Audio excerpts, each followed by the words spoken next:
Where are you watching this video from and what time is it? Let me know. The night stretches wide overhead, a velvet blanket scattered with points of silver light. Imagine lying on your back thousands of years ago, far from glowing cities and humming wires. You're only sealing the stars themselves. For ancient people, this dome of light was more than beauty, it was a compass. Constellations steady and predictable offered guidance long before ink touched parchment. So before you get comfortable, take a moment to like the video and subscribe, but only if you genuinely enjoy what I do here. Picture yourself as one of those early travellers. The ground is cold damp from the day's dew, and your feet ache after a day of trudging across unknown land. There is no map to fold, no GPS voice, insisting you turn left. Instead, you tilt your head back and scan the sky. The North Star, gleaming with patient constancy, sits above the horizon, whispering northward direction. To someone without a compass, this star feels almost magical, anchoring the sky while all else shifts. The ancients learned to read this shifting dome like a book. Constellations became more than just stories.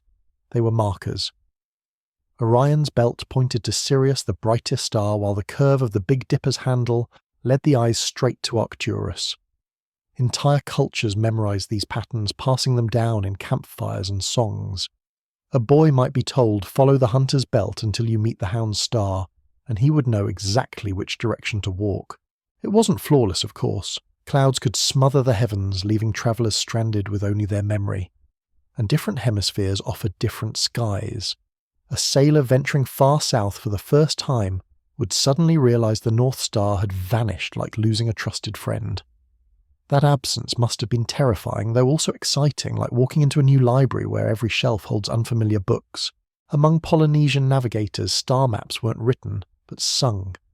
Picture them on vast canoes, the ocean heaving beneath. They'd chant star names in sequence, each one a rung in a cosmic ladder. As long as the chant remained steady, so did the boat's course. It's the world's earliest playlist for navigation, though you'd get no shuffle option here. Imagine the frustration if you forgot the words, you might just end up circling the Pacific forever. There's also the quirky tale of the Norse. Legends say they carried sunstone's crystals that could detect sunlight through heavy clouds, helping them locate the sun's position even when it hid. Historians debate the details, but the thought of a Viking squinting at a glowing rock to decide which way to raid next is oddly amusing. It's like trying to use a kaleidoscope as a GPS, ridiculous yet strangely effective. And yet, despite the wonder, relying on the heavens wasn't simply about romance or curiosity. It was survival. The wrong turn meant no water, no food, maybe no return. The stars gave more than orientation. They gave security. Picture a weary band of travellers gathered by a fire staring upward. The crackle of flames, the smell of smoke, and above their luminous map. One elder points, telling a story about a great hunter in the sky, while quietly ensuring that his people remember which direction leads to the valley safe with rivers. You can almost hear it now, the whisper of wind in the grass, the shuffling of tired feet, the hopeful glance at the sky as the night deepens. The stars do not speak aloud, but in their stillness lies instruction. They are companions, guides, and storytellers, their silent brilliance promising that even without paper or ink the world can be known and crossed. Footprints mark the earth like whispers, fading fast, yet leaving behind stories if you know how to read them. Long before maps, even before written words, trails pressed into the soil by bare feet and hooves formed the first networks of human movement. Imagine the ground after a busy day, deer paths cutting through tall grass hunters' sandals, pressing down soft dirt and the wide tracks of mammoths dragging across frozen tundra. To early people, these lines were more than random. They were invitations, routes waiting to be followed. You trudge along one such path, now your body heavy with hunger, and your pack light with dwindling supplies. The ground beneath you is uneven, but you can just make out faint depressions. A trained eye sees that they're not fresh. Still they point toward water, or at least toward where game once went. In a world without signposts, footprints, human or animal, were like a breadcrumb trail scattered across the land. There's a certain comedy in how early travellers relied on animals to decide their course. If you saw bison tracks, you might follow them for miles, only to discover you've stumbled straight into the beast themselves. An exciting surprise, though not always the kind you'd hoped for. Birds, too, left invisible footprints. Their seasonal migrations marked directions, geese flying overhead told you north or south with feathery certainty. It's like a natural airline schedule minus the delays and lost luggage. Animal-made trails soon became human roads. Herds naturally sought the easiest terrain, avoiding cliffs or swamps, so following them was practical. Over time, humans widened these tracks, trampled them flat, and added their own footprints. What began as an animal shortcut became the skeleton of trade routes and migration paths. Picture countless generations treading the same soil, each step deepening the path until it carved itself into permanence. But there's a fringe detail here. Some prehistoric footprints survived not just as paths, but as literal prints preserved in volcanic ash or hardened mud. Archaeologists have uncovered them, tiny toes of children chasing each other, adults carrying loads, even a group walking together in the same direction thousands of years ago. Each one feels like a message sent forward through time, whispering we were here first and this was our road. In places like Africa's Rift Valley, ancient footprints told of families walking side by side, hinting at journeys long forgotten. You can almost imagine the scene: a group setting out at dawn, breath misting in the air, following the track their ancestors followed before them. For them, the path wasn't something drawn on parchment.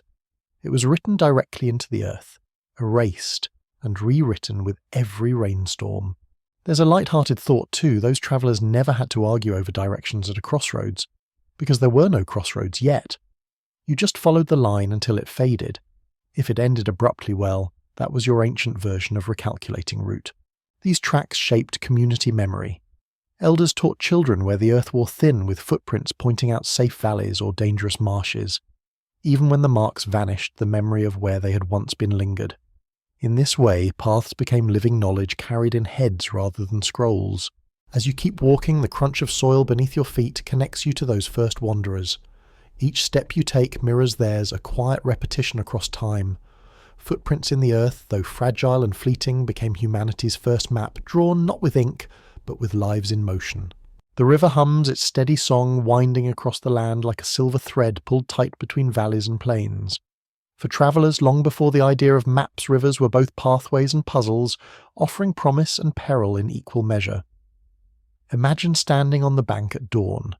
Mist curls over the surface, fish flicker beneath, and reeds sway with secrets of direction. To follow the river is to trust it will lead somewhere: a settlement, a fertile plain, or perhaps the sea.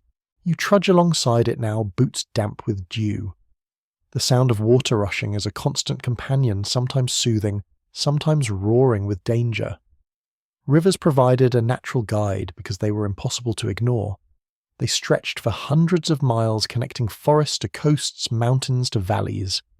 Ancient groups followed them instinctively, not only because water meant life, but because the river carved a navigable line through otherwise impenetrable terrain.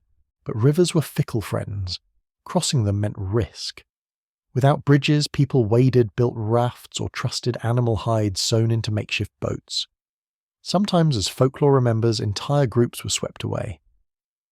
One light-hearted thought: it must have been a universally awkward moment when someone suggested, "Let's all float across on inflated goatskins."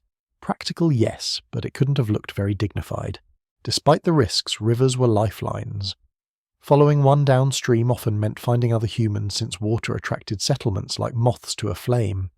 Traders carried goods along these watery roads, while hunters tracked animals that gathered at its edges. The bends and forks of a river became imprinted in memory. Walk until the water splits into two arms, an elder might instruct, then turn where the herons gather. It was navigation written not on parchment but in flowing current. There's a quirky detail from early Mesopotamia: they considered rivers almost divine, not just resources. The Tigris and Euphrates were gods themselves, shaping how and where people moved. To follow their banks was in a sense to walk along a god's body. Imagine telling your children, stay close to the river and the god will guide you. For nomads too, rivers were seasonal guides. Some dried into cracked beds during heat, only to roar again with floods. Following a river demanded memory: when it flowed, when it failed, when it betrayed you with sudden surges. Those who miscalculated found themselves stranded or worse.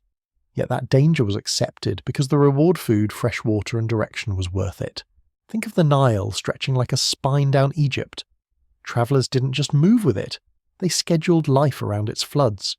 Villages appeared like pearls strung along its length, each one knowing that as long as the river flowed, life would continue. Boats carved across its waters became the arteries of the empire, and yet even without written maps, people knew its rhythm, its loops, its moods. As you follow the river in your imagination, listen to its many voices, the bubbling trickle in narrow gullies, the booming thunder of waterfalls, the lazy hush of broad bends. Every sound is a direction. Every ripple is a signpost. For those who lived before maps, the river was a teacher always speaking if you learned how to listen. The mountains rise like guardians, their jagged silhouettes etched into the horizon. For travellers before maps, these towering forms were not just obstacles, but memory anchors, permanent fixtures in a world where most landmarks could shift or vanish. Imagine trudging along a valley path at dusk, your legs aching, yet every time you look up, the peak remains. It doesn't move, doesn't waver, a steadfast reminder of where you are and where you must go. You feel the ground tilt beneath your steps as the slope steepens. The wind grows colder, carrying the scent of stone and snow. To an early traveller, the mountain itself was a compass. Its ridges pointed to valleys, its shadows marked the time of day, and its peaks told you which way home lay. Entire journeys were measured in relation to these giants beyond the sharp-toothed mountain, or a day's walk past the twin peaks. Of course, mountains were tricky guides too. Storms could cloak them, fog could erase them, and snow could make one peak look indistinguishable from another. Imagine walking confidently convinced you're headed toward the right ridge, only to realize hours later you've circled back to where you began. A mistake like that could leave you with nothing but sore feet and a bruised ego. Ancient humour no doubt included plenty of jokes about the traveller who mistook one mountain for another and married the wrong village girl. Yet these towering landmarks carved themselves into memory. Shepherds knew which passes stayed clear in winter, which valleys offered grazing, and which cliffs signalled danger. Hunters memorized rocky outcrops where herds funneled through narrow spaces. The mountain wasn't just scenery, it was a living guidebook written in granite. Some cultures even treated mountains as sacred beings. In the Andes, peaks were worshipped as Apu's protective spirits watching over villages. To walk in their shadow was to move under divine eyes. Travellers offered prayers and tokens before setting out, hoping the mountain spirit would keep storms at bay. In a sense, navigation wasn't only physical, it was spiritual, each step negotiated with stone and sky. There's a quirky tidbit from Tibet travellers carried small stone piles called cairns, adding a rock each time they passed. These became both markers and offerings, ensuring the mountain spirit knew you were respectful. Over centuries, paths were stitched together with these little heaps like breadcrumbs that could last generations. Picture it, you climb higher, your breath thin in the crisp air. The view widens, valleys sprawling beneath you like a green and brown quilt. The mountain's presence is overwhelming yet reassuring. Even if you wandered far, as long as you remembered the shape of this peak, the jagged edge like a tooth, the shadow that stretched east at dawn, you could always find your way back. For travellers before maps, mountains were not obstacles to be conquered. They were companions, storytellers, and sentinels. Silent, immovable, and eternal, they gave direction in a world where everything else seemed to shift. The forest closes around you, thick with shadows and the rustle of unseen movement. In a place where trees rise so close together that the sky becomes a narrow ribbon, maps would have been useless even if they existed. For early travellers, it was the trees themselves, oddly shaped trunks, groves that bent toward the sun, and solitary giants that whispered directions. Imagine trudging beneath the canopy, the air damp, the scent of pine sharp in your nose. Every tree looks the same at first glance, but sharp eyes begin to notice patterns. A bent oak marks the edge of a hunting ground. A hollow elm becomes the landmark where stories are told at night. That strange lightning-scarred pine. It's a beacon turn left there and you'll find the river in half a day. To someone raised in the forest, these markers were as clear as neon signs are to us today. But the trees weren't only shapes. Their growth carried secrets of orientation. In the northern hemisphere, moss clung more thickly to the shaded north side of trunks. Branches leaned toward open light, offering hints of east and west. Travellers read these details instinctively like a hidden language etched in bark. Of course, moss isn't perfect, sometimes it grows wherever it pleases, which must have led to some very confused wanderers muttering north should be this way. Unless the moss is lying again. Forests also provided auditory cues. Woodpeckers drummed in specific regions, cicadas sang louder in certain clearings, and streams gurgled faintly through the undergrowth. Learning to follow these sounds was as much survival as navigation. A skilled traveller could pause, close their eyes, and decide where to walk based on a bird call drifting through the branches. And then there were the sacred groves, clusters of trees held apart as wholly untouchable. In many cultures, such groves weren't just spiritual centres, but also reference points. Meet at the grove where the oaks form a circle, one might say, and everyone would know the place. These sites became mental maps etched into the cultural memory, ensuring directions weren't forgotten. A quirky tidbit: medieval Europeans sometimes used marker trees, deliberately bending saplings, so they grew into unusual shapes, pointing toward trails, villages, or water sources. Over decades, the trees became living signposts. You can almost imagine a traveller centuries later pausing, scratching their head, and wondering why this one oak insisted on growing sideways like it had a grudge against gravity. As you keep walking, shafts of sunlight pierce the canopy, dappling the path in gold. Your boots crunch on fallen leaves, and each step seems swallowed by the forest's hush. Yet the trees are not silent. They guide you if only you know how to listen. To wander among them is to step into a maze where every trunk is both barrier and beacon, every grove a reminder that even without ink and parchment, the living world itself can become a map. The shoreline stretches endlessly, sand crunching beneath your feet, while waves lap in a rhythm older than memory. For those who lived by the sea, the ocean was not an obstacle but a highway, and its invisible signs, wind waves and currents, became guides for journeys across horizons. Imagine standing at dawn with the smell of salt thick in the air. The breeze lifts your hair, and though you can't see it, you know it carries a direction whispering the path of travel. Coastal people learned early that the wind was more than weather, it was a compass. The steady trade winds blowing predictably across certain belts of the globe offered invisible lanes for sailors. To step into a boat was to step into that moving river of air, trusting it would carry you where you needed to go. For generations, knowledge of these winds was passed down not in books, but in memory. When the warm wind blows at midsummer, steer east, and you will reach the islands. The waves, too, told stories. Polynesian navigators could lie flat in their canoes, feeling the swell beneath them, distinguishing between currents from distant islands and those born of storms. They sensed the ocean, as though it breathed each roll a heartbeat, each crest a gesture pointing toward land. To modern ears it sounds almost mystical, but for them it was as practical as reading road signs. One light joke springs to mind. Imagine explaining to a modern traveller, "Don't worry, just lie down and feel the waves under your back." It's hard to picture someone nodding calmly while clutching seasick pills. Even clouds became tools. Certain formations gathered above islands visible long before the land itself appeared. Birds, too, betrayed direction. Frigate birds, for instance, never strayed too far from shore. Spot one circling overhead, and you knew land was near even if the horizon seemed empty. These signs formed an unspoken dialogue between human and ocean, a conversation where survival depended on listening carefully, but the sea was not forgiving. Misread the wind and you might drift into nowhere. Follow the wrong current and weeks later you'd find only empty waves. Entire myths were built around such tragedies, stories of lost sailors swallowed by the deep. Yet those tales, grim as they were, carried lessons where not to go, which winds to avoid, which waves spelled doom. Memory and caution became the closest thing to a nautical chart. Quirky details abound.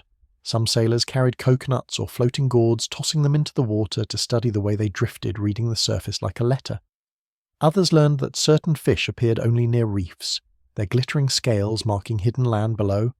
Each clue was filed away in the mental atlas of a community. As you walk along the beach in imagination, the salt stings your lips and the wind whistles through your ears. You glance out at the horizon and picture a canoe gliding away its crew, silent, their eyes fixed on the sky, and their bodies tuned to the pulse of the waves. They carry no parchment, no compass, only the invisible roads of wind and water knowledge carved deep in memory. For them the sea was never empty. It was crowded with directions if you only knew how to see. The air carries more than just sound, it carries scent, faint threads of information weaving through the wind. Long before maps or compasses, people sniffed their way across landscapes, guided by the smell of salt on the breeze or the earthy tang of wet soil. Imagine trudging over a ridge after a dry march, your tongue parched when suddenly the air shifts. A dampness touches your nose, rich and loamy. You know water must be near even before your eyes catch the shimmer of a river. Scent is one of the most underrated tools in human history. Travellers along coasts could smell the sea long before they saw it. The sharp tang of brine carried inland by gusts. Desert wanderers sniffed out oases, detecting the fragrance of date palms or the faint musk of animals that clustered near water. Hunters followed the smell of smoke rising from distant fires, knowing it meant humans nearby. In a world without written guides, the nose was as reliable as any compass needle. Of course, smells could also mislead. A light-hearted example, imagine a weary traveller chasing the delicious aroma of roasting meat, convinced they've found a settlement only to discover it's a rival group cooking dinner who'd prefer not to share. That awkward moment probably ended with someone pretending they were just passing through. Cultures built quirky practices around scent. In some fishing villages, people claim they could predict approaching storms by the sudden metallic tang in the air before lightning. Shepherds swore they smelled fresh grass even before reaching new pastures, and traders sometimes identified cities by scent-alone spices in Alexandria, leather and fez incense in Jerusalem. Each place carried a perfume of its own, lingering like an invisible address. The ocean especially spoke in smell. Sailors recognized when they were nearing shore by the change in the breeze, the crisp salt softening into earthy notes of vegetation. For Polynesians, this was as sure a sign of land as seeing birds overhead. European sailors later learned the same lesson, though not without comical errors. Imagine sailors cheering land after sniffing something green on the wind, only to discover it was just seaweed rotting in the waves. But beyond humour, scent meant survival. The smell of smoke might warn of wildfire, the sour reek of stagnant water told you to move on, while the clean aroma of running water meant salvation. Even the faint perfume of blooming flowers signalled the turn of seasons and the direction of fertile ground. Travellers carried this knowledge in memory, layering scents over landscapes like invisible ink. Picture yourself now, the sun dips low, the forest ahead. Dim, and suddenly a breeze carries a whiff of smoke. It's not unpleasant, just faint mixed with resinous pine. Your heart lifts. You know there must be people nearby. A fire, burning warmth, and perhaps safety ahead. In that moment, your nose is your guide, a reminder that before maps, even the air itself whispered directions. The forest quiets, and then a call splits the air, a bird's cry sharp and deliberate. For early travellers, the voices of animals were not background noise but signals, clues, hidden in the everyday songs of the wild. Imagine pausing on a trail, your ears pricking as you hear a distant honking overhead. You look up just in time to see a V-shaped flock of geese cutting across the sky, their formation pointing north with effortless certainty. Birds were some of the most reliable guides. Migratory patterns announced the seasons like clockwork, with swallows returning in spring or cranes wheeling south in autumn. A traveller didn't need parchment when flocks themselves were living arrows in the sky. Watch the gulls and you'd know the sea was close. Spot herons and reeds and water couldn't be far. Even the quirk of a rooster's crow carried meaning. Villages were never far from the sound of crowing at dawn. But birds weren't alone. Beasts on the ground spoke too. Wolves howling in the distance marked territories to be avoided, while the steady braying of donkeys hinted at caravans nearby. In deserts, camels gave away the routes of traders, their low groans echoing like the hum of distant engines. Even insects served as guides. Clouds of gnats hovered near water, and fireflies blinked patterns that revealed the contours of open fields. There's a humorous image here. Imagine following a herd of goats for days, trusting they'll lead you to pasture only to discover they've simply circled back to the same hill. Early wanderers must have laughed or groaned at such wild goose chases, quite literally. Many cultures wove animals into their navigation lore. Polynesians observed the flight of frigate birds which never strayed far from land. Spotting one told a sailor that safety was near, even if the ocean horizon looked endless. In northern Europe, ravens became companions on voyages. Norse sagas tell of sailors releasing a raven from their ship. If it returned, land was too far, but if it flew straight ahead, the crew followed its path. A bird became a compass with wings. Even listening to silence mattered. If the forest grew suddenly still, predators might be near or a storm was coming. Travellers tuned themselves to this symphony, understanding that the animals were not just living their lives, but announcing the shape of the world around them. Picture yourself walking now. The forest is thick, the trail uncertain, but above you, a hawk wheels in circles. Its sharp cries echo and you realize it's circling over open ground just ahead. You push forward, breaking through the trees into a clearing washed with sunlight. In that moment, the hawk was your guide, its call the marker on your invisible map. Before maps, animals were more than neighbours. They were teachers, their migrations and songs turning the wilderness into a living breathing chart if you had the ears to listen. The sun rises higher, spilling light across the earth, and suddenly shadows stretch, shrink and bend like living rulers. For travellers before maps, sunlight was more than warmth. It was a clock and a compass, its shifting angles sketching directions across the ground. Imagine pausing on a trail, watching your own shadow creep slowly from long and spindly in the morning to squat and stubby at noon, then lengthening again as the day tilts toward dusk. Each movement whispers where you are in both time and space. Ancient people learned quickly that the sun is reliable. In the morning it climbs in the east. In the evening it sinks in the west. Shadows lean the opposite way, stretching like arrows pointing toward orientation. A wanderer might glance at the shade of a tree to know which way was home, or measure how far their own shadow reached to guess the hour. It wasn't perfect, but it was steady enough to guide entire migrations. One humorous thought: imagine an impatient traveller scolding the sun like a tardy bus. "You're late rising today. Now I'll miss the next valley." Of course, the sun always kept its own strict schedule, whether people were ready or not. The trick of using shadows grew more refined over time. Some carried sticks and planted them upright, watching where the shadow pointed throughout the day. By memorizing the arc, they created a crude compass. This shadow stick was so simple that children could learn it, yet powerful enough to help caravans cross deserts. In many ways, it was the smartphone of its age, basic, practical and indispensable, though it required sunshine instead of charging cables. There's a quirky tidbit from ancient Egypt: obelisks weren't just monuments.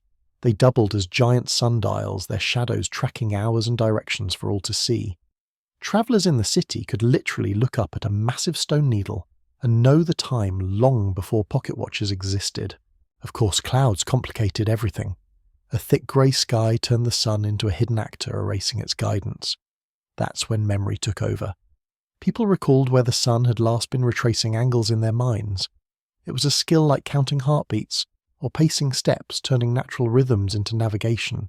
Picture yourself trudging across a wide meadow now. Noon approaches and the sun blazes above your shadow huddled short beneath you. You know this means you're facing south, the day's zenith, telling you where the horizon lies. As the afternoon drifts on, your shadow stretches to the east, pulling you westward. The entire landscape becomes a moving map written in light and darkness. Before maps, people didn't need compasses etched with metal needles. They had the sky, the sun's steady march, and the faithful shadows cast upon the ground, silent companions that pointed the way so long as you remembered to look. Night falls and the sky unfurls its great tapestry, a dome pricked with stars. For ancient travellers, this was the most reliable map of all, a chart so vast and constant that it stretched across generations. Imagine lying back on a desert dune, the cool sand beneath you while the heavens above blaze with light. Every point seems random at first, yet with practice the stars arrange themselves into guides as steady as stone. The North Star, for example, glowed like a lantern fixed in place. No matter how the earth turned, it remained steady, marking true north. For wanderers in the northern hemisphere, it was a beacon, a silent guardian saying this way is home. Caravans in the Sahara, sailors in the Mediterranean, and shepherds in the fields all trusted its quiet shine. Spotting it was like spotting the arrow on a compass, comforting, direct, undeniable. But stars didn't only mark direction. They also measured time. Constellations shifted with the seasons rising and falling, like actors entering and exiting a stage. Farmers planted when Orion climbed the sky. Sailors set out when Pleiades glittered in the east. The night sky became both calendar and compass, each star a note in a cosmic melody. Of course not, everyone saw the same patterns. Cultures connected the dots differently. Greeks traced hunters and bears, Egyptians saw gods and animals, Polynesians saw canoes stretched across the heavens. Each constellation told a story, a mnemonic to fix direction in memory. Follow the belt of Orion, someone might say, and it will lead you to the river. The myth wasn't decoration, it was navigation disguised as legend. A humorous thought picture, a weary traveller confusing constellations after a long night. Is that the Great Bear pointing north, or just a bunch of stars that look like my goat?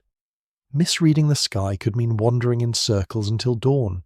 There's a quirky tidbit from the Pacific Polynesian navigators memorize star paths' long sequences of rising and setting points like a celestial GPS.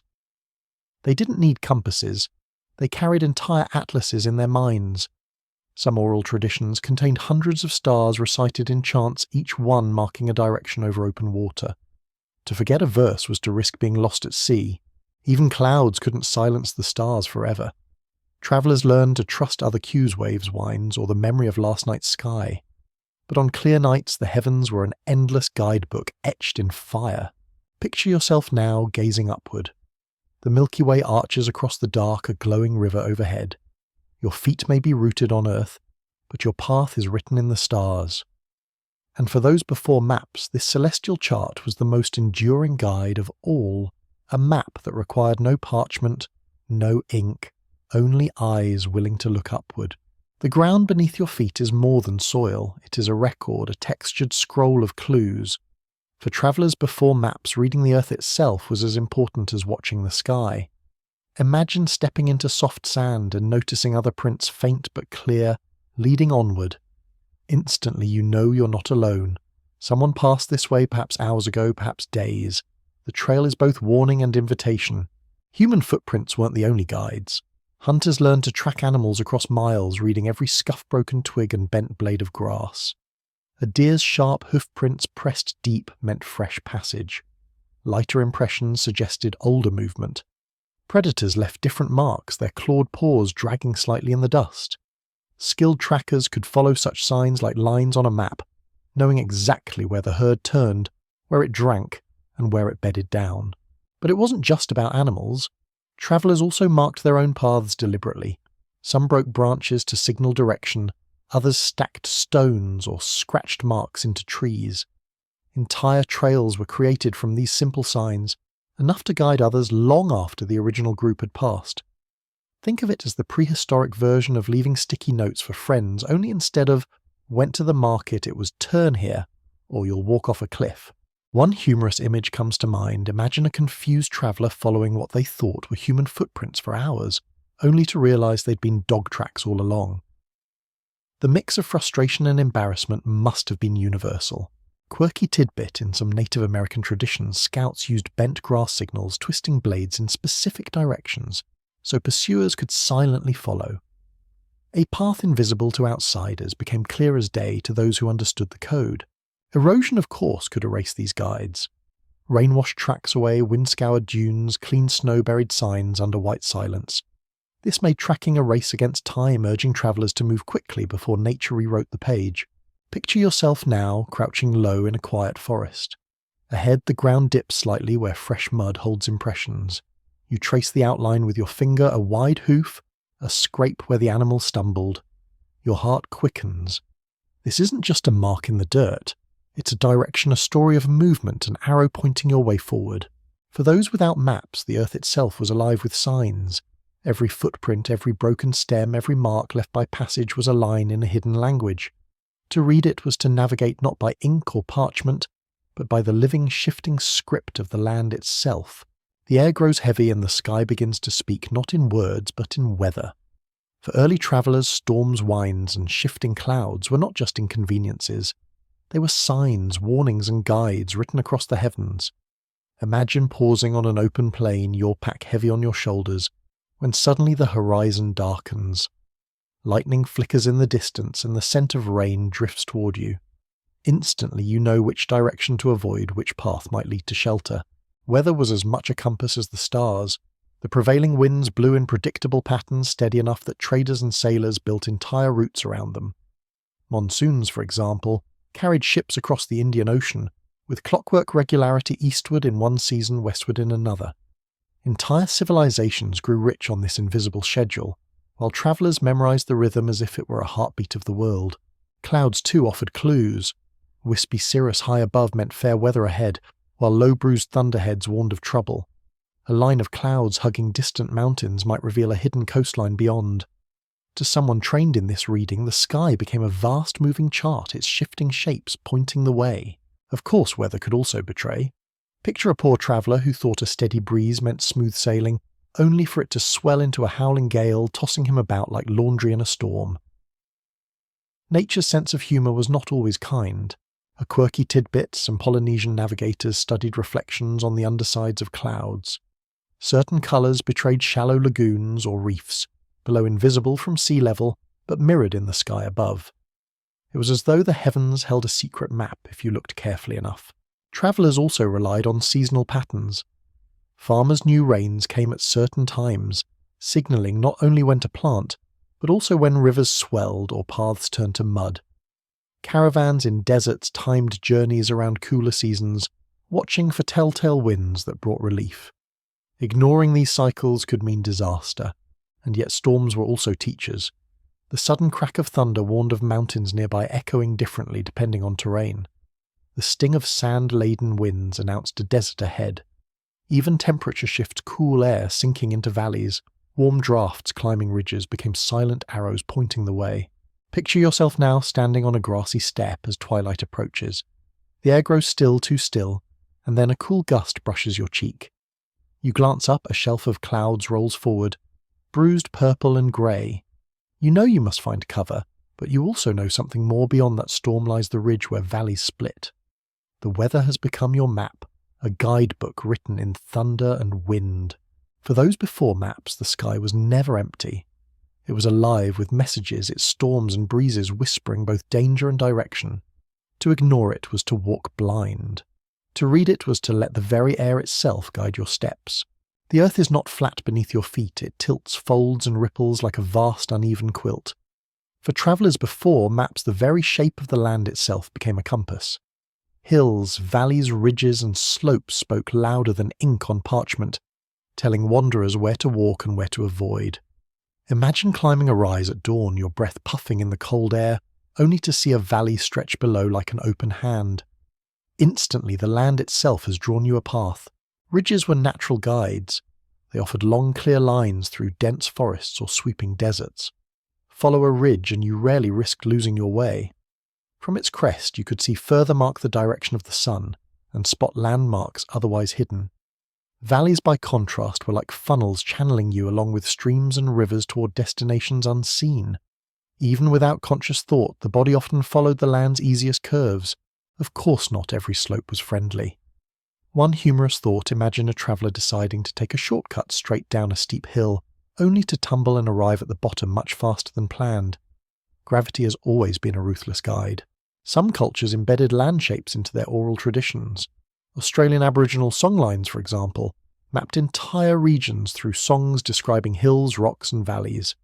By singing the land, one could navigate it, turning the physical landscape into a living melody. Elsewhere, Andean peoples remembered passes between mountain valleys by reciting stories of lamas and spirits who walked them first. Memory and terrain became one. Quirky tidbit: medieval shepherds in parts of Europe described valleys not by names but by the way sound carried. One hollow was known for echoing bells, another for swallowing shouts. These sonic quirks became directions: walk toward the valley that eats your voice.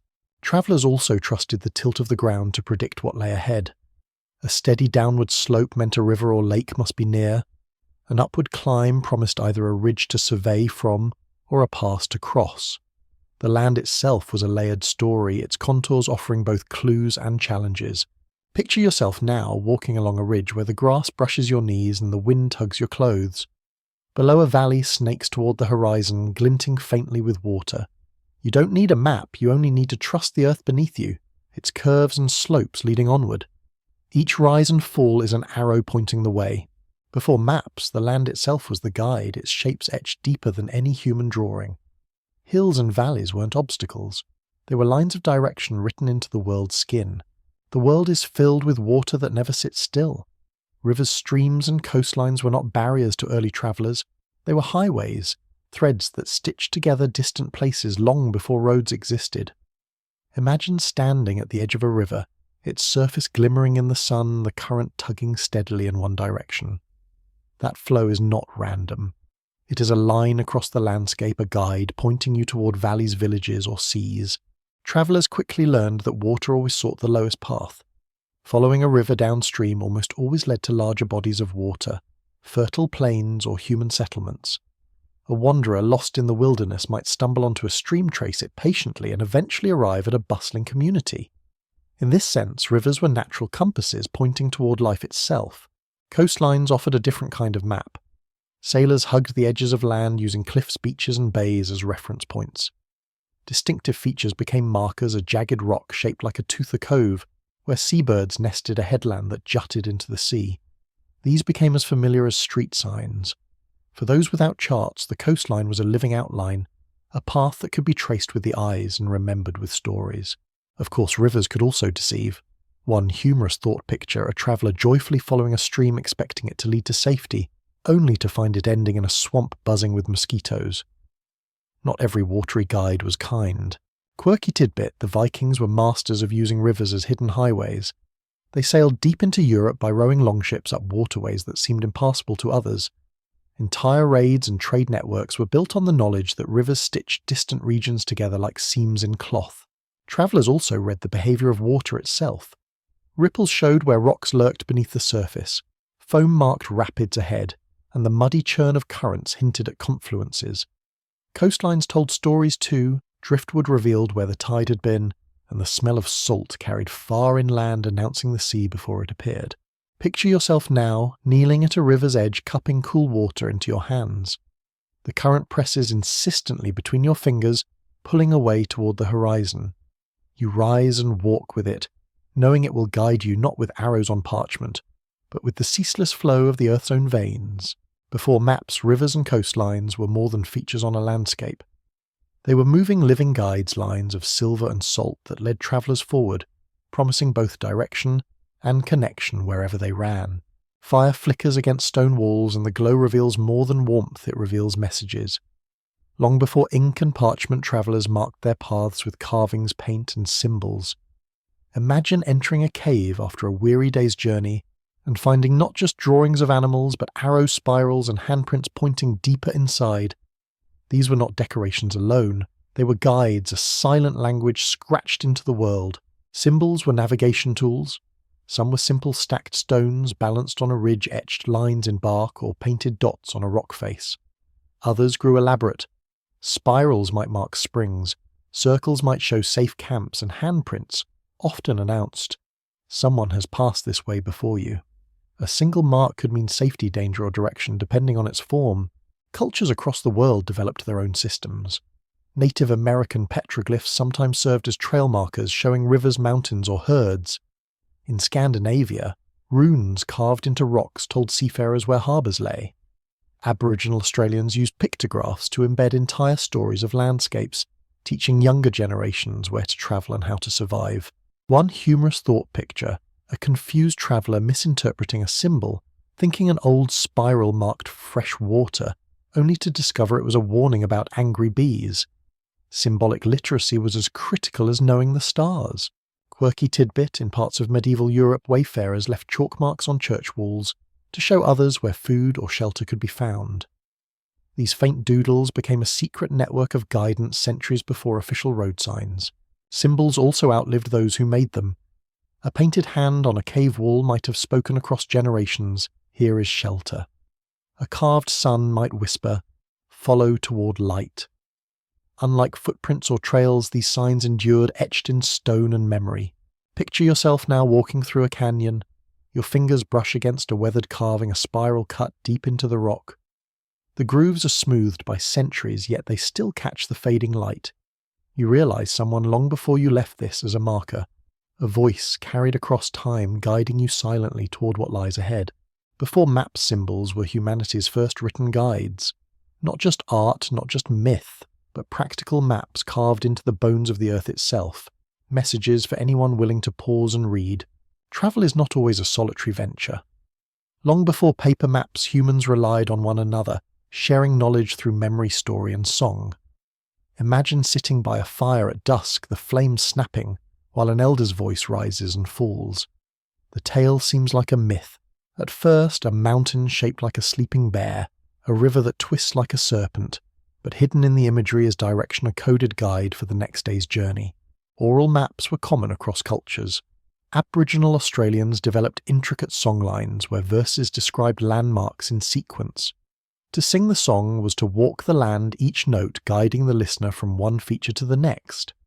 Polynesian navigators did something similar, weaving chants that listed stars, winds, and currents in the order they appeared on voyages. Memory became a compass, with rhythm ensuring nothing was forgotten. Stories also served as warnings. A myth might tell of a spirit haunting a swamp, but beneath the tale was a practical message. Avoid this bog, for it swallows travellers whole. Folklore wasn't just entertainment, it was a survival manual disguised as legend. One humorous image: imagine a young traveller misunderstanding a story. He hears, "Beware the mountain that eats men," and spends days watching for a literal monster, when the elder meant, "Don't try to climb that treacherous slope."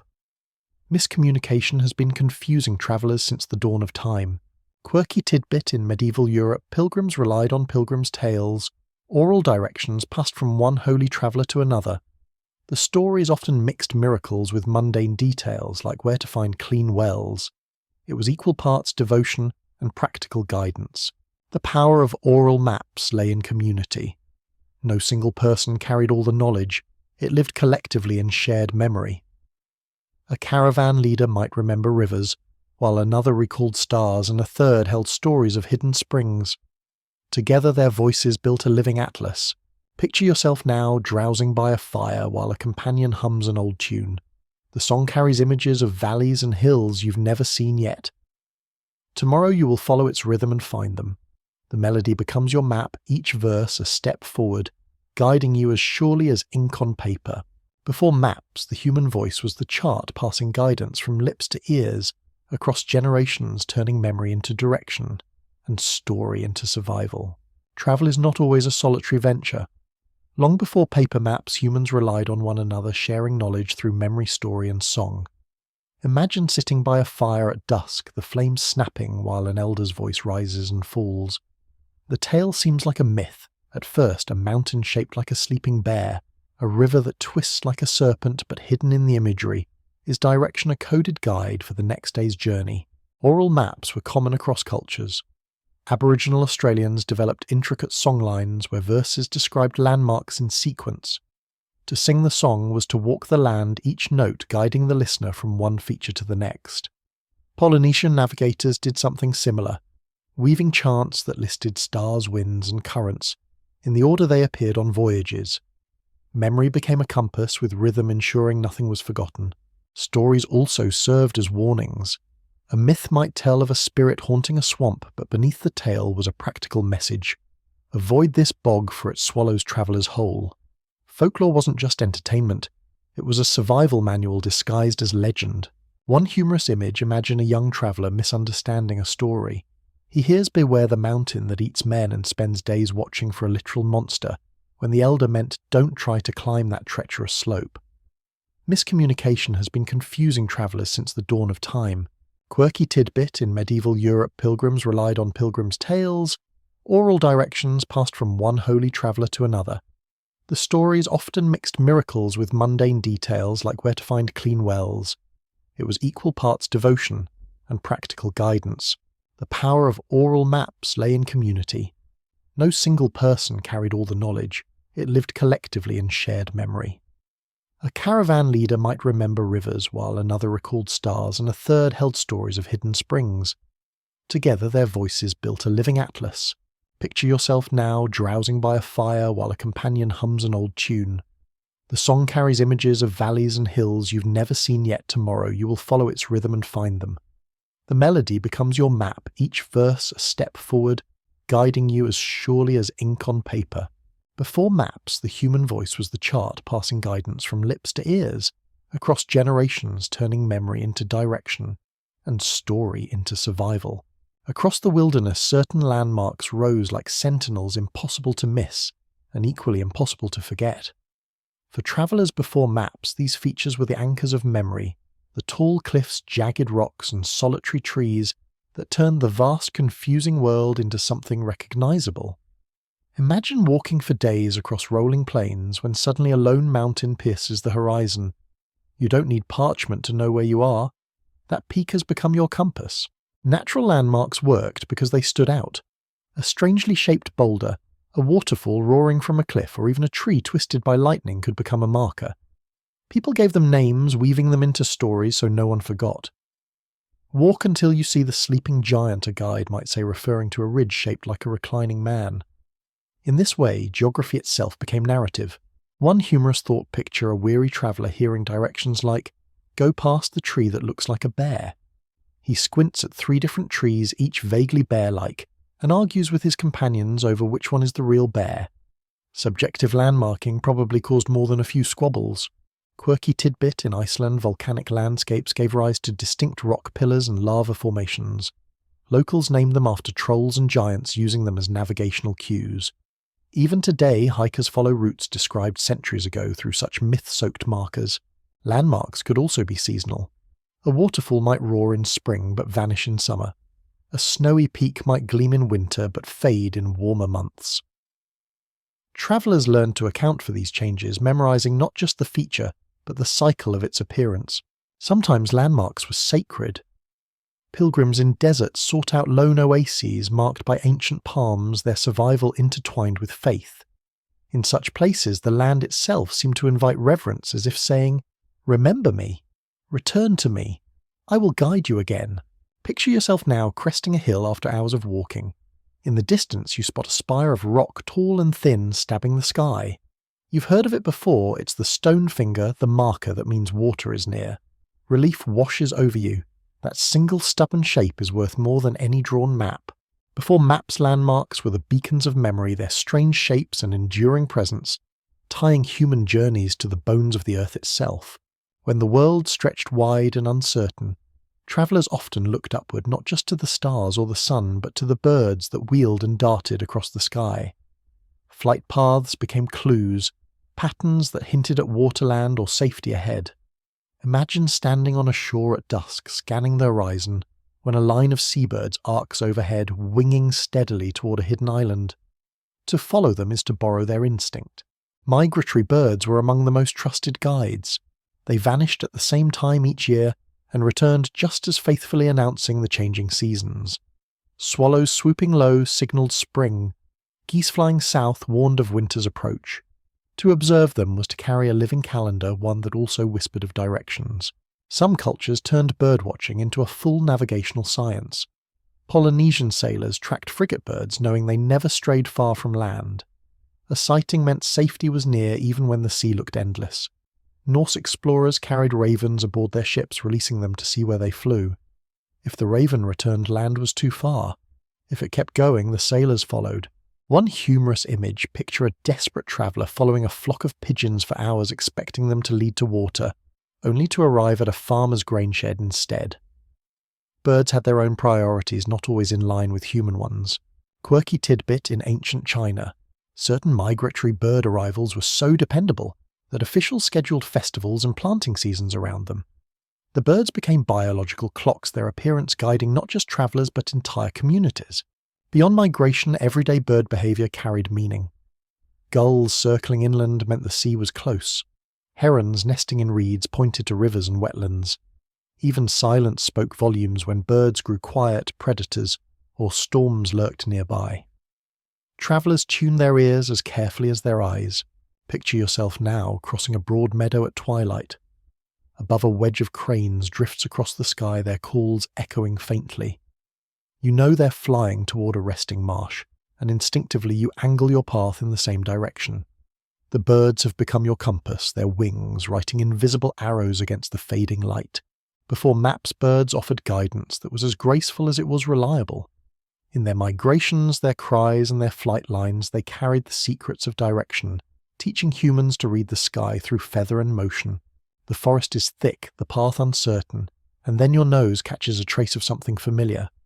The human sense of smell, often overlooked today, was once a crucial compass. For travellers before maps, scents on the wind carried hints of where to go: the salty tang of the sea, the sharp bite of pine, the earthy sweetness of wet soil after rain. Imagine pausing on a trail, sniffing the air like a hound, and knowing you're close to water simply because the smell of damp moss has grown stronger. Scent marked entire landscapes. Seaside air was impossible to miss. Even miles inland, the ocean announced itself with brine and seaweed carried on the breeze. In grasslands, wildflowers perfumed the air differently each season, letting wanderers gauge not only direction but time of year. Fires, too, were unmistakable. The smoky curl on the wind told of villages' camps or danger ahead, guiding travellers as surely as a star overhead. Humans weren't as keen-nosed as wolves, but they compensated with memory. A trader might recall that the valley smelled of wild garlic, while another slope reeked of sulphur springs. These scent maps lived in memory just as reliable as stories or landmarks. One humorous image, imagine a traveller proudly declaring he'd found a village ahead, only to discover it was just a herd of goats downwind. Mistakes in scent reading must have led to sheepish grins quite literally. Quirky tidbit, in some parts of the ancient Mediterranean sailors claimed they could smell land before seeing it. The mingled odours of pine flowers and even livestock carried across the waves, announcing islands long before they appeared on the horizon. Scent also warned. The acrid smell of approaching rainstorms, the metallic tang of lightning in the air, or the faint whiff of carrion signalling predators, these were survival clues woven into the air. To ignore them was to risk danger. To notice them was to stay alive. Picture yourself now walking through a sunlit valley. At first the air is dry and plain, but soon you catch the cool fragrance of water. Following it, you push through reeds to find a bubbling spring. You drink deeply grateful that your nose led you as surely as any compass. Before map smell was an invisible guide drifting on the breeze, turning the air itself into a subtle but vital form of direction. The ground beneath your feet is not silent, it whispers, if you know how to listen. Travellers before maps often relied on the subtle feel of the land itself, letting touch and vibration guide their way. Imagine walking barefoot across a plain. The soil shifts from soft loam to gritty sand, then to hard-packed clay. Each texture tells you something: where water might pool, where herds might graze, or where paths might continue. Foot travellers learned to sense vibrations through the ground. A distant herd of bison could be felt before it was seen their rumble, trembling faintly underfoot. Caravans marching across deserts left rhythmic pulses in the earth, guiding stragglers back toward the group. In some traditions, hunters pressed their ears to the ground to hear movement, a low resonant drumbeat of hooves or thunder far away. The tilt and slope of land were also tactile guides. A steady incline meant mountains ahead. A gentle downward roll might signal a river valley. Even walking with eyes closed, one could feel direction in the body muscles straining uphill joints, loosening downhill. The body itself became a compass. One humorous thought: imagine a traveller lying flat with an ear to the soil, hoping to detect distant movement, only to hear the scuttling of ants right under his cheek. Not every vibration carried the wisdom he expected. Quirky tidbit: in parts of Africa, some nomadic groups trained children to identify hidden underground water by stomping lightly on the soil and listening for a hollow resonance. To them the ground was a speaking map, echoing secrets of what lay below. Touch was also critical in darkness. When stars were hidden by clouds and torches had burned low, travellers traced familiar rocks, tree bark, or even worn grooves in a path with their hands. These textures told them where they were, almost like reading braille written by the landscape. Picture yourself now pausing in a meadow. You kneel, pressing your palm to the earth. A faint tremor hums against your skin, distant footsteps far away but steady. You rise not with fear but with certainty, knowing others travel the same way ahead of you. The land has spoken, and you understand. Before maps, touch was an unspoken language, the textures and tremors of the world becoming guides that carried travellers forward, step by grounded step. Water is not just something to drink, it is a storyteller. For travellers before maps, streams, rivers and wells carried crucial knowledge, their flow and taste guiding the way as much as stars or trails. Imagine kneeling beside a brook, cupping water in your hands, and realizing its freshness tells you how near the source is. Clear cold water often meant mountains close by. Muddy warmth hinted at long journeys downstream. Following water was a sure path. Rivers carved lines across landscapes, often leading to human settlements, fertile plains or safe crossings. Springs bubbling from rock signaled reliable rest stops, while the widening of a stream told you a larger waterway was ahead. Even the way water bent around stones became a lesson in direction. The current always pointed somewhere. Taste itself was a compass. Salty hints warned of proximity to the sea, while mineral tang suggested underground caves or hot springs. Skilled travellers could sip and guess the land story, a kind of liquid map poured into their mouths. One humorous image: imagine a weary wanderer proudly declaring he's discovered a spring of sweet water, only for his companions to wrinkle their noses. It's just stagnant rainwater collected in a hoofprint. Not every discovery was as grand as it seemed. Quirky tidbit in deserts. Bedouin guides located hidden wells by watching the flight of bees. The insects rarely strayed far from water, and their buzzing paths became liquid arrows pointing toward survival. Water's sound carried guidance too. A faint murmur might lead a thirsty traveller through dense forest, the trickle growing louder with each step. A roar of rapids told of dangerous crossings, while still pools reflected calm, inviting a pause. Even in pitch black, a careful ear could follow the music of water to safety. Picture yourself now resting at twilight. You hear a soft bubbling through the silence. Following it, you discover a spring trickling between stones glowing silver under moonlight. You drink deeply, knowing that every sip is not just refreshment, but confirmation you are on the right path. Before maps, water was more than sustenance. It was direction, memory, and promise, the Earth's flowing signature guiding travellers forward. The wind is restless, never still, and to ancient travellers it was more than background. It was a guide, a whispering companion that hinted where to go. Imagine standing on an open plain, your cloak tugged sharply eastward. You don't need a compass to know which way the world is pulling you. The air itself is pointing the way. Winds had character. Some blew predictably, with the seasons arriving like clockwork. In the Mediterranean, sailors waited for the gentle summer Etesian winds, while in the Indian Ocean, merchants trusted the mighty monsoons to carry ships reliably across vast distances. To know the wind was to know a schedule of movement. On land travellers read smaller clues. A steady breeze carried the scent of the sea long before waves were visible. Gusts funneled through valleys revealed hidden passes. Even the warmth or chill of wind told of altitude changes. Icy breath hinting at nearby peaks, sultry gusts signalling descent into plains. One humorous image picture a wanderer confidently following the breeze, certain it will lead him to fresh water, only to find he's been chasing the smell of a fellow traveller's soup pot simmering miles away. Not every wind was a trustworthy oracle. Quirky tidbit, in ancient Greece, each major wind was personified as a god. Boreas the cold north wind was feared, while Zephyrus the soft west wind was celebrated as a gentle guide of spring. By naming them sailors, treated winds almost like companions who could be persuaded or angered. Wind carried warnings too. Sudden shifts hinted at approaching storms. The eerie stillness before tempest became a signal to seek shelter. On oceans, the flapping of slack sails was as dreaded as violent gusts. Both meant danger, one of stillness, the other of chaos. Picture yourself now climbing a ridge. At first the air is stagnant, but at the summit a cool current brushes your face. You pause, realizing this wind has come across water, fresh, moving alive. It tells you a river lies ahead, unseen but certain. You follow, guided by nothing more than the invisible threads tugging at your skin. Before maps, the wind was both mystery and mentor, an untouchable guide weaving its directions through the air, urging travellers onward with a force they could feel but never see. Silence can be as loud as a shout, and travellers before maps knew to listen, not only to the obvious sounds but to what was missing. The natural soundscape acted as a compass, a rhythm of the world that shifted with each step. Imagine walking through a forest alive with bird calls, then suddenly all falls quiet. That hush is a warning as clear as any signpost something has changed. Sound guided in countless ways. The chatter of streams led the thirsty to water. The booming crash of waves against rocks warned of a dangerous coast. Even echoes became tools.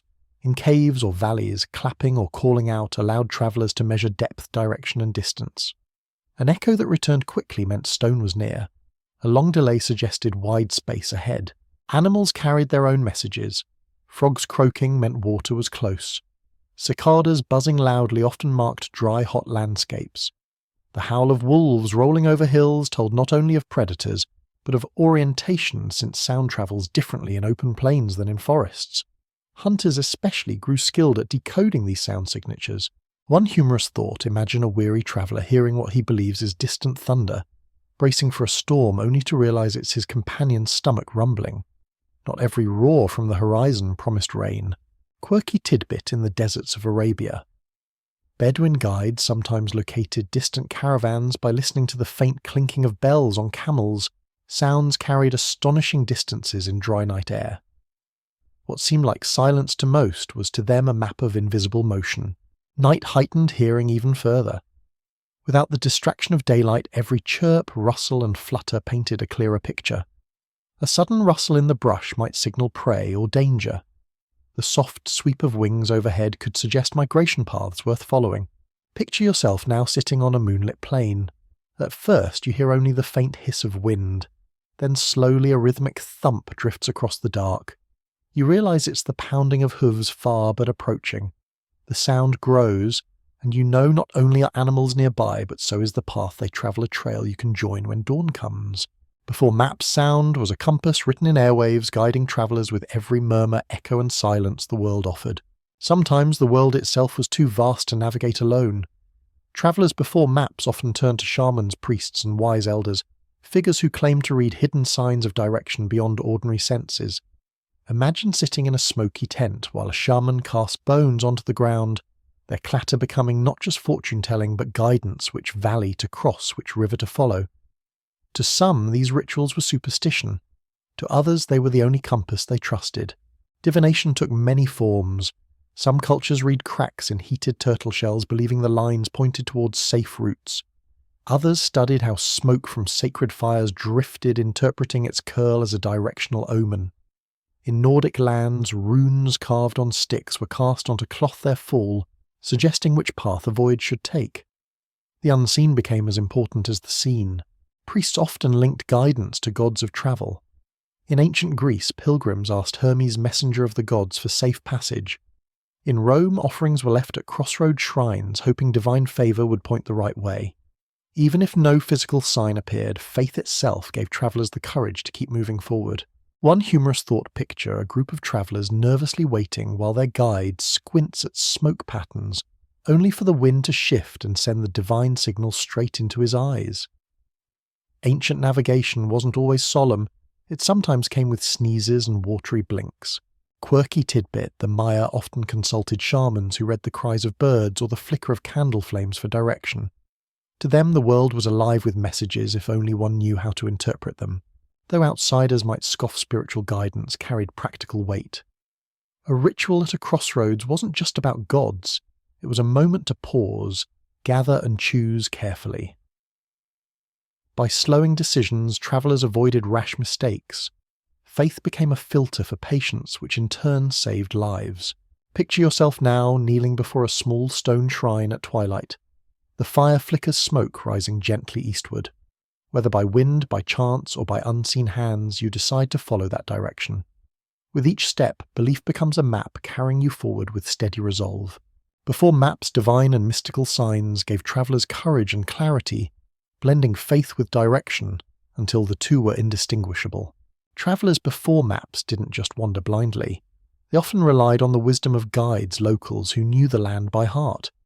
Imagine arriving in a strange valley unsure of where rivers bend or which path skirts the marshes when a villager steps forward pointing the way with confidence. To follow them was to borrow years of lived experience as valuable as any drawn chart. Guides came in many forms. Some were hunters skilled in reading trails and tracking animals. Others were traders familiar with caravan routes etched across deserts. In coastal regions, fishermen served as pilots, steering ships safely through reefs and shifting sands. Each guide carried a mental map, invisible but precise, passed down from family or learned through repetition. Trusting a guide was both a necessity and a gamble. The right one could lead you to safety. The wrong one, through ignorance, mischief, or betrayal, might take you astray. Entire expeditions hinged on the reliability of a single person's memory. One humorous image picture a guide swearing confidently that a shortcut exists only to end up lost in the woods with the very people who hired him. Even the best navigators sometimes took wrong turns. Quirky tidbit, in parts of medieval Europe, wayfarers hired children as guides through towns and fields. Their small size let them dart ahead, and show paths and payment might be as simple as a loaf of bread. These bread guides turned local knowledge into a cottage industry. Guides also embodied living traditions. They remembered which streams dried in summer, which mountains grew treacherous with early snow, and which villages welcomed strangers. Their knowledge wasn't static, it breathed and shifted with seasons. To hire a guide was to tap into the rhythm of a landscape far too complex for outsiders to grasp alone. Picture yourself now walking behind a seasoned guide across rolling hills. He barely glances at the horizon before adjusting course, muttering about a spring that lies just beyond that crooked oak. Hours later, You find it exactly where he promised. His memory is your compass, his footsteps the ink of an invisible map. Before maps guides were human atlases carrying entire landscapes in their minds, their presence turning the uncertain into the navigable. Sometimes the world itself laid out guides not made by humans but by the creatures who shared it. Before maps, animals were moving signposts, their habits and migrations pointing travellers toward resources and routes. Imagine trudging across an arid plain and spotting a line of antelope in the distance. You follow, and soon enough they lead you straight to a watering hole. Herd migrations carved predictable highways. Bison on the North American plains, caribou in the Arctic, and wildebeest in Africa all followed seasonal patterns that humans quickly learned to mirror. Where animals went, food and water usually followed. Hunters weren't just chasing prey, they were also chasing direction. Even smaller creatures offered guidance. Ant trails indicated water nearby since the insects rarely strayed too far from moisture. Birds circling in flocks hinted at lakes or rivers, while the presence of frogs and insects revealed wetlands even before they were visible. One humorous thought picture a desperate traveller trailing after a group of goats expecting them to lead to an oasis, only to find himself in a thorny thicket where the goats simply wanted lunch. Not every animal instinct matched human needs. Quirky tidbits, some Arctic explorers reported following polar bear tracks to the sea ice, using the predator's own expertise in finding solid ground. Risky perhaps, but effective so long as one stayed far enough behind the bear. Domesticated animals also became guides.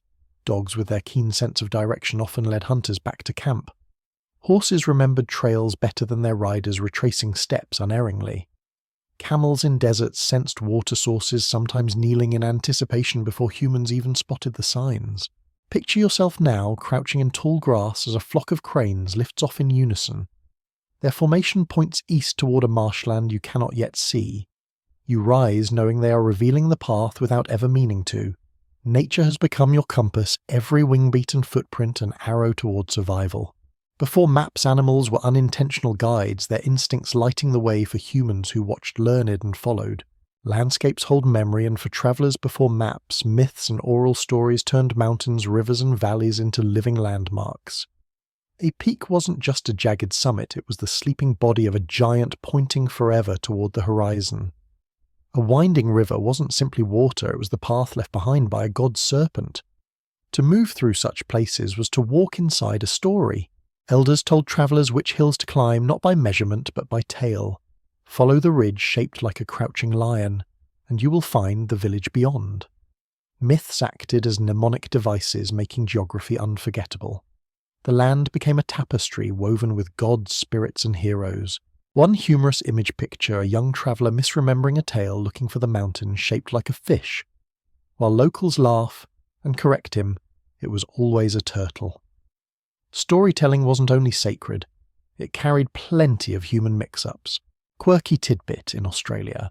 Aboriginal songlines served as literal maps sung aloud. Each verse described a landmark, a waterhole, or a bend in the trail, allowing a traveller to navigate vast distances simply by remembering the melody. The land itself was scored like music. These stories often merged the practical with the spiritual. A dangerous swamp became the home of a demon scaring children from wandering there. A fertile valley was said to be blessed by ancestors, ensuring it remained a trusted gathering spot. Belief preserved survival. Picture yourself now walking as dusk falls, an elder's voice echoes in memory. Seek the hill with two shadows at sunset and the path will reveal itself. As twilight stretches, you spot the landmark exactly as told. The myth comes alive not just as a tale, but as guidance binding story to soil. Before maps, myths turned landscapes into narratives, ensuring directions were never forgotten, because they were too deeply woven into the stories people told about themselves. Not all maps were drawn with ink.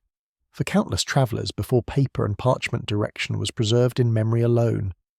Imagine a guide closing his eyes, recalling not just the order of rivers and ridges, but the smell of pine groves, the slant of morning sun, the taste of mineral-rich water. Memory wasn't just visual, it was sensory layered alive. Routes were remembered as sequences like beads on a string. Cross 3 valleys, follow the crooked oak, climb the ridge, where the wind whistles, then descend toward the stone shaped like a bear. Each step was part of a mental chant repeated until it sank deep into the mind. Forgetting even one bead could mean disaster. To strengthen, recall many cultures used rhythm and repetition. Directions were sung, drummed, or spoken aloud in patterned verse, turning geography into performance. Some travellers rehearsed trails at night like students memorizing poetry, ensuring the landscape was imprinted in their minds before setting out. One humorous thought: imagine a traveller forgetting the last verse of his memorized route song, only to improvise wildly and end up at someone's cabbage patch instead of a market town. Even memory had its comic failures. Quirky tidbit Polynesian navigators, trained by memorizing hundreds of star positions, sea swells, and island silhouettes, rehearsing them like a sacred litany. Their memories became living archives of the Pacific, so detailed that entire voyages rested on a single person's recollection. But memory wasn't static, it evolved with each telling. A guide might add a new landmark, a mother might pass instructions slightly differently to her child. Slowly, memory became tradition, repeated so often that accuracy blurred into legend. Still, the essentials survived. The spring was always east, the pass always north. Picture yourself now sitting by a fire, whispering to yourself the sequence of tomorrow's journey. Each phrase builds a map in your mind, glowing more vividly than any parchment could. When dawn comes, you rise not with a chart in your hands, but with the confidence that memory itself will lead the way. Before maps, the human mind was the greatest atlas, carrying entire worlds from one generation to the next. When words weren't enough, travellers carved their maps into the earth itself. Trails became etched lines, not drawn with ink, but worn by countless footsteps, hooves, and wheels. Imagine cresting a hill and spotting a faint depression in the grass so subtle you might miss it. Yet that groove is an ancient highway pressed into the soil by generations before you.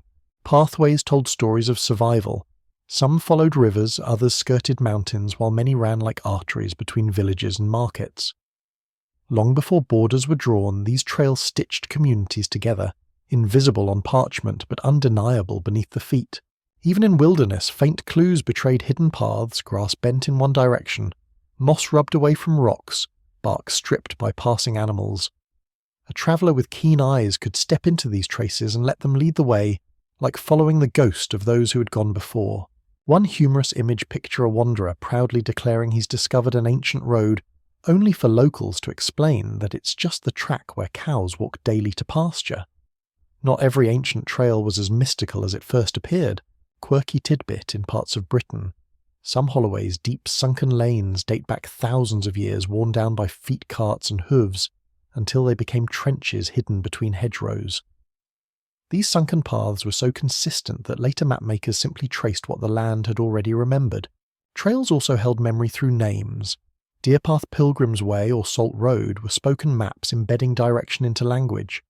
To say follow the Salt Road was not just instruction, but a reminder of trade culture and the wealth carried along its line. Picture yourself now walking across a meadow at dawn. At first the grass looks unbroken, but then you notice a faint seam leading onward. You step into it, and the ground feels smoother, easier underfoot. You realize you're walking in the footprints of centuries, guided by a path written into the very skin of the earth. Before maps, trails, and worn tracks were the world's first drawn lines, silent but enduring guides etched into soil by repetition and memory. Fire was more than warmth. It was a signal, a beacon in the dark. Before maps, travellers often relied on flames to guide warn or connect across distance. Imagine standing on a moonless night lost in silence when a faint glow appears on a ridge. That flicker isn't chance, it's a message. Here lies a path, a camp, a safe place to rest. Signal fires were ancient lighthouses. Coastal communities lit them on cliffs to steer ships towards safe harbours or warn of hidden reefs. Inland watchtowers blazed at night, passing messages along chains of hills. Entire regions could be alerted in hours, the fire's light leaping faster than any rider could gallop. Campfires also served as markers. Travellers heading across open plains sometimes looked for faint smudges of smoke on the horizon, clues that other groups had stopped nearby. Following the scent of burning wood could lead to company, or sometimes to danger. One humorous thought picture: a weary traveller excited to see smoke curling skyward, rushing forward for food and warmth, only to find it's just a lightning-struck tree still smouldering. Not every fire was friendly. Quirky tidbit: the ancient Greeks famously used a chain of beacon fires to announce the fall of Troy. Legend says flames carried the news across hundreds of miles in a single night, proof that fire could stretch beyond survival into communication itself. Firelight was more than practical, it was psychological. A fire visible in the distance promised not just direction, but safety, warding off animals and loneliness alike. For the lost, even a dim glow meant hope. For the hunter, it meant a target. Picture yourself now pausing on a dark hillside. Ahead through the blackness a single ember glows. You walk toward it each step, guided by that fragile thread of light. When you finally arrive, you see faces' warmth, and the circle of companionship that fire always brings. Before maps' flames stitched the world together, messages in light carved briefly into the night sky, reminding travellers where others had gone before. Long before parchment and ink, travellers etched directions into the world with stone and wood. Cairns, small piles of rocks, rose like quiet markers across mountains and plains, guiding those who came after. Imagine trudging through fog when suddenly a neat stack of stones appears unnatural in its order. Relief floods in you are not alone. Someone has walked this path before and they left a sign for you. Cairns varied in style. Some were small, just 3 stones carefully balanced. Others grew into towering markers built up by generations of passers-by. In tundra or desert where vegetation was scarce, these cairns became the only guideposts across an otherwise featureless landscape. Wooden markers served the same role. Travellers carved notches into trees' stripped bark to leave pale scars or left branches tied in patterns. In forests, these subtle marks whispered, "This way," visible only to those who knew how to look. One humorous image picture a group of wanderers confidently following what they thought were ancient trail markers, only to discover they were chasing the playful stackings of children, amusing themselves by balancing stones along a creek.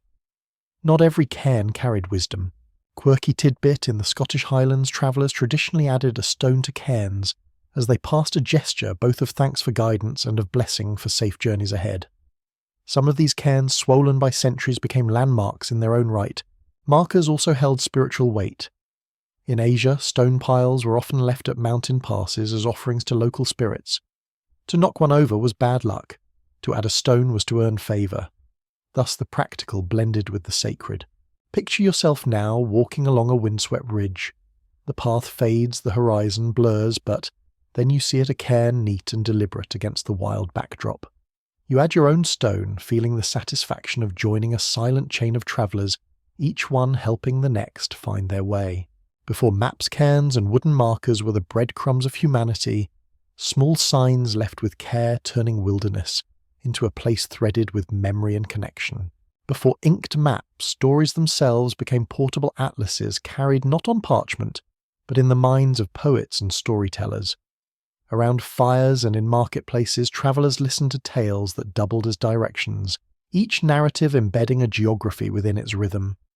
Imagine a bard singing not just of heroes and battles, but of the very roads you must follow tomorrow. Epic poems were especially rich in navigation. Homer's Odyssey is more than myth. It is a string of waypoints across the Mediterranean, each island and strait immortalized in verse. Norse sagas described fjords, bays, and coastal routes so vividly that sailors could imagine the journey before setting sail. These stories weren't just entertainment. They were oral maps accessible to anyone who listened closely. To remember routes, tales, often exaggerated landmarks. A hill became as tall as a giant's knee, a river as wide as the gods' laughter. These exaggerations weren't meant literally, but they stuck in memory, making the land impossible to forget. One humorous thought, imagine a young traveller taking such exaggerations too literally, searching earnestly for a hill that really looks like a giant's kneecap.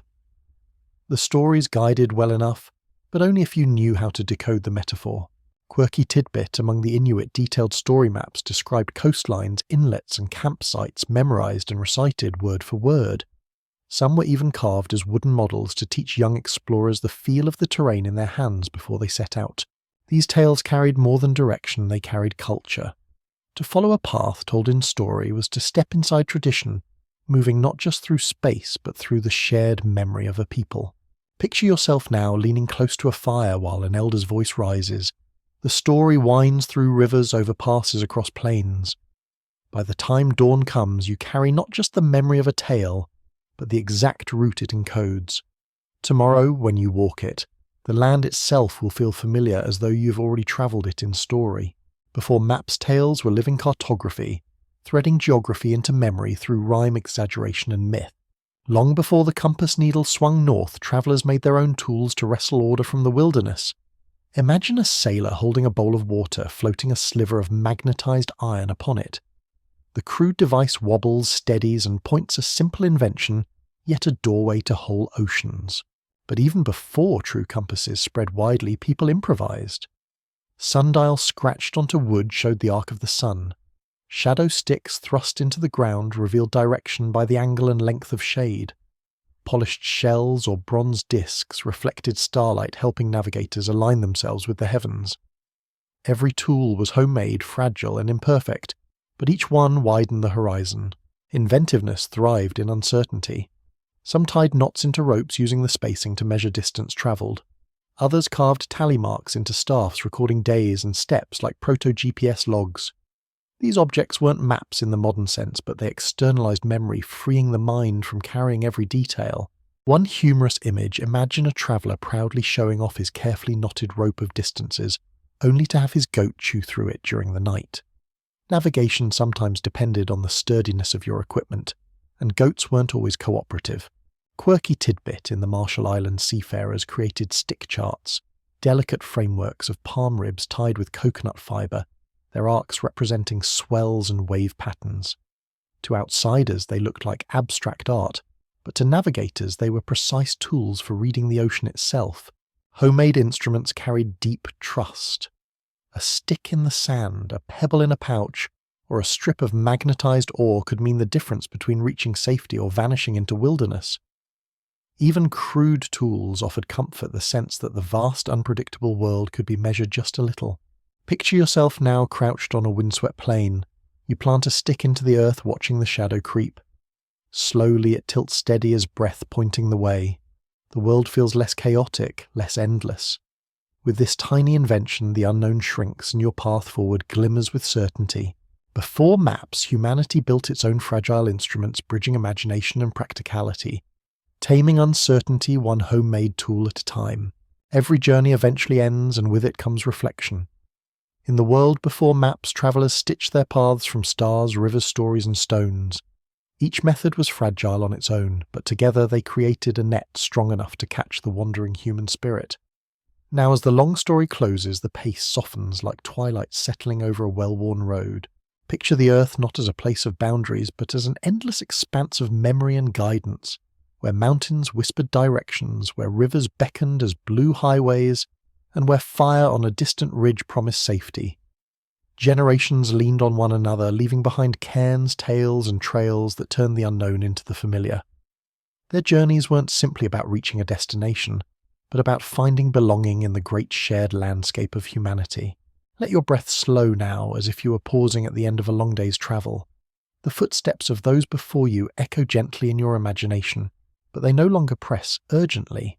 They drift, soften and fade like ripples on still water. You can almost hear the quiet crackle of a fire, see sparks rising into the night sky, and feel the calm certainty that the path is clear even in darkness. Allow the imagery to soften further. The stars above are steady, timeless, whispering their patterns, while the land below rests, carrying the imprints of countless travellers who once relied upon it. You do not need to move anymore. You can let go of the journey, knowing that the world will always hold you just as it held them. As your eyes grow heavy, let the rhythm of these words lull you into rest.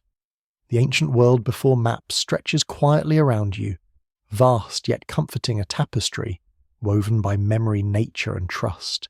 Sleep comes like a gentle guide, now leading you not across land or sea, but inward toward peace.